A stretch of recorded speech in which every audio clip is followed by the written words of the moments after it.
बहुत बड़ा ब्रांड है देश का। वो बहुत सारे प्रोडक्ट बनाता है आयुर्वेदा के, क्लेम करता है 100% वो सही है, लेकिन फिर पता लगता है कुछ समय के बाद कि उनको सम्मन भेजा जाता है और उस पर कार्रवाई होती है, उनके प्रोडक्ट फेल हो जाते हैं जांच में, सुप्रीम कोर्ट तक बात आती है। इतना बड़ा पूरे इंडिया में बवाल हुआ है। करेक्ट। मतलब गवर्नमेंट ऑफ इंडिया ने उस मॉलिक्यूलर या उस सॉल्ट वाले सिरप पर बैन ही लगा दिया कि ये खांसी का सिरप बिना डॉक्टर के प्रेस्क्रिप्शन के बिकेगा ही नहीं।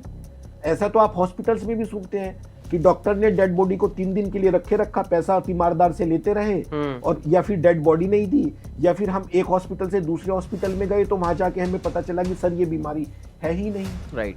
कि सड़क पे 2 वाहन जा रहे हैं, गलती उस वाहन की निकलेगी जो बड़े वाला वाहन है, चाहे उसकी गलती नहीं है।